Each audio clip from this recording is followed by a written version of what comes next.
I'm Linder Conley, and I'm Executive Director of Future Builders. Bruce Locket, Director of Programs and Marketing. And we've been in this community for 20 years. As a matter of fact, July 1st was 20 years in this community. And how we got involved in the community is we saw a need in the rural area. There were no services offered in the Wrightsville area. So we decided that we wanted to put something in the rural area, and we started with Wrightsville because that's where I'm from. Or at least I claim Wrightsville. I'm from Tafton, which is about a mile from Wrightsville, and went to school on this very property. There was a old Wrightsville school about a mile from here, southeast from here, and I attended there like 1st through 4th grade, and then started at the old J.C. Cook School, which was on this property back in the early 60s. And so I attended school here, and then moved to Mills and graduated from Mills High School, which is still in this community.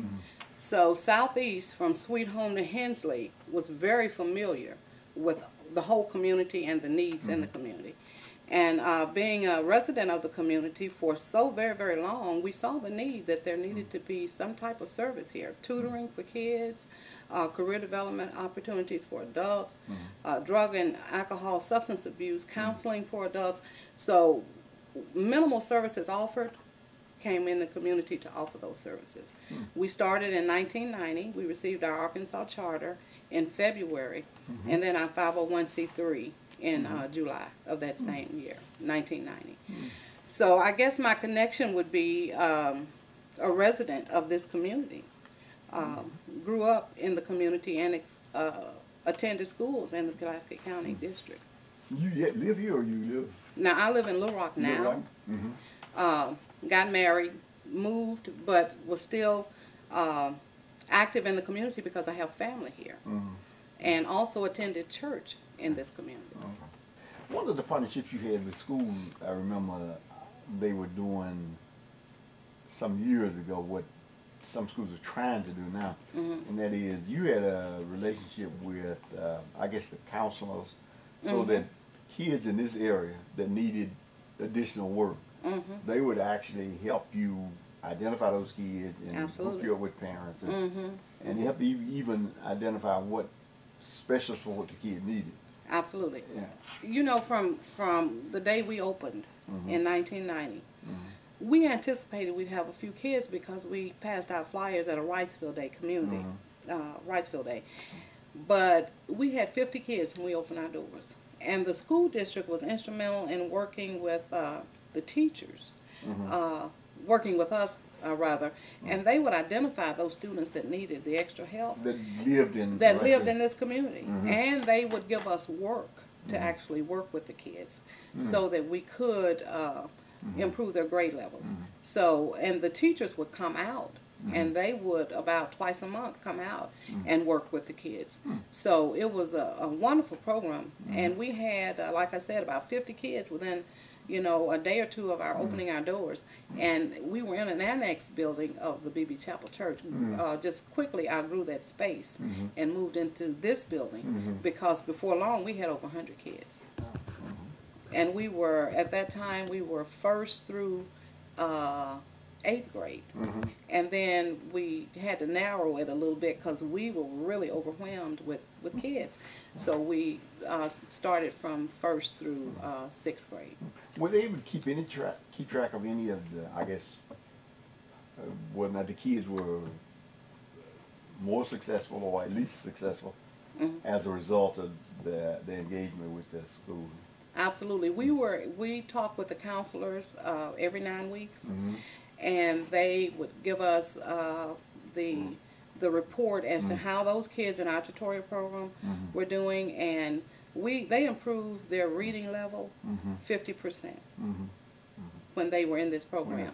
We had kids from other schools. Their parents wanted them to come here. They were out of the area that heard about us, and they wanted them to come here too, because there was a great improvement, especially in reading. Any other special partnerships that you like to that you thought was Right. really good? And I'll give Bruce an opportunity to share I that. think the health department has been one of our more stable and substantial partnerships that has taken us to all parts of Arkansas doing HIV prevention. Now that's we focus on the immediate community, but we from time to time had a statewide focus. We've done HIV counseling as far away as Little River and Union County.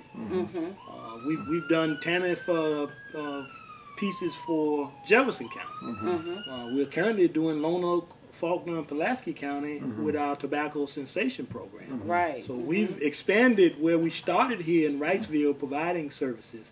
We've now have grant programs that take us all over the state.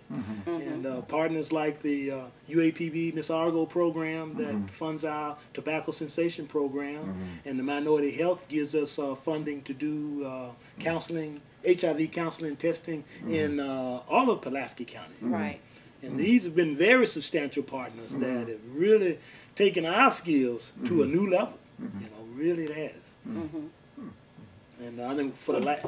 No, and so do you get into training other groups or other people in terms of networking, developing partnership? Have you had a chance to do any of that? Well, our most long-running training program is our HIV Prevention Conference, which is about, this year will be our 6th year that we've been able to educate counselors, teachers, and students all over the state through this conference about HIV and some of the prevention strategies that we use. We started in Pine Bluff with our HIV conference, and they had a peer advocate program there where they utilized college students to do HIV peer counseling. And that's been a model that we've promoted, the train the trainer type piece that we kind of borrowed from UA Pine Bluff, but it's been very effective. And most of the time we get people from the prison, people from the school districts that attend our conferences and share information, and that's been really a big piece we've had. And we took that conference and through some working with a coalition of organizations, the Citizens First Congress and the Arkansas Public Policy Panel, we were able to lobby the legislature for a HIV minority task force, which has been very instrumental in influencing policymakers to put more funding into minority HIV prevention. Right. Absolutely. So 20 years is just passed, Right. and so we know there's going to be like a 20-year publication describing that. I tell you when what, can we expect that? we stay so busy with programmatic things, and we're really kind of looking at perhaps maybe having some type of celebration towards the end of the year. But we're working with our board on what we might possibly do. But we celebrated just 20 years of hard work and 20 years of compassion for working with the community. And July 1, 20 years, and everybody thought, and you're still here? Yeah, we're still here. We'll be here for a while, and we'll continue to look at the needs of the community and do whatever we can, whenever we can. Because I really can remember the first time y'all came to talk to me. You're right. And we just chuckled at y'all there. I bet you did. Well, you know what, Mr. They're going to solve all the workforce problems. I know. We had this big vision that within 5 to 7 years, there would be 4 or 5 future builders. Across Arkansas. Just all over Arkansas. So we Anybody had that wanted to work, this was the portal to get through. I know. Well, we look back on that though, and we had really good intentions, and but you learn a lot. But we learned a lot, and Ms. McKendry, we learned a lot from you, because we thought we were just going to go out there and solve everybody's problem, and we had our little proposal, and we were ready to. To go out and just solve the problems of the world. And, the Winthrop Rockefeller Foundation looked at that proposal and said, what is this? We said, it's a proposal, give us some money. And it didn't work like that. So Ms. McKendra had to actually take us and teach us the things that we needed to know to go in a proposal, even though we had good intentions. You know, he actually just had to mold us and shape us into good grant writers. And I know it was a struggle.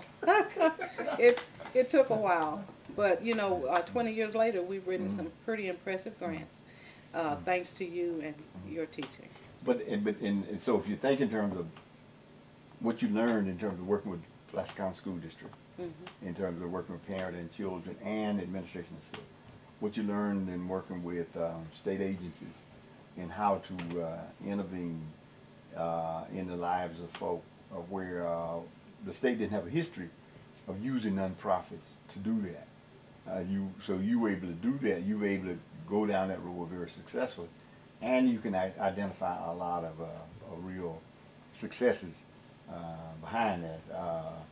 You've been able to partner at the federal level with a major volunteer program, Right. and so and you've been able to operate with a system that allows you to do that. So, and I guess that's why I'm saying that if somebody were to write the history over the first 20 years, Right. there would really be a lot of learning that could come out of that a lot of people ought to look at.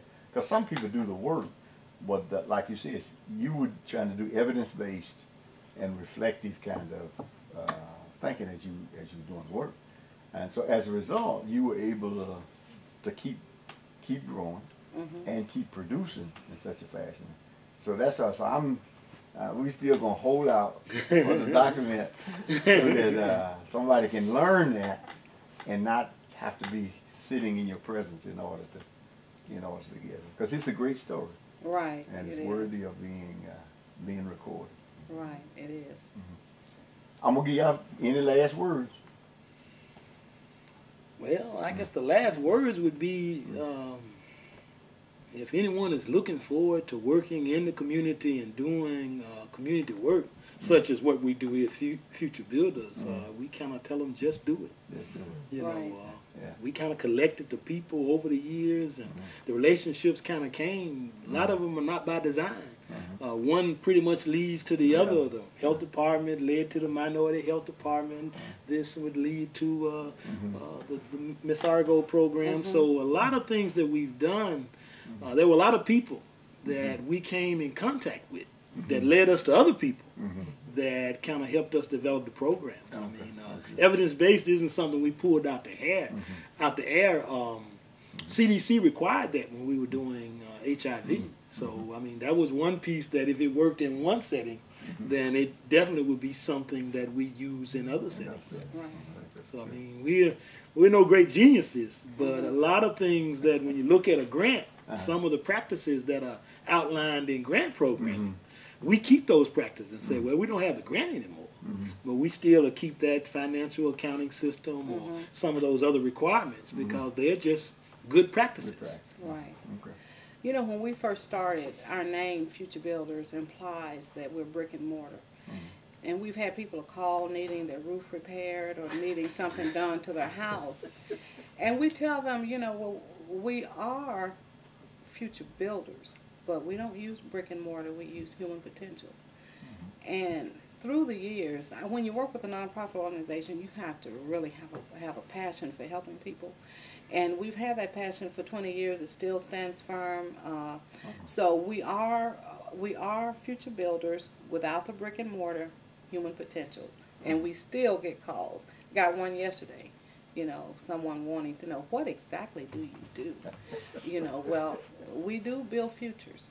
But, you know, and we tell people that all the time. So future builders, building minds, building futures.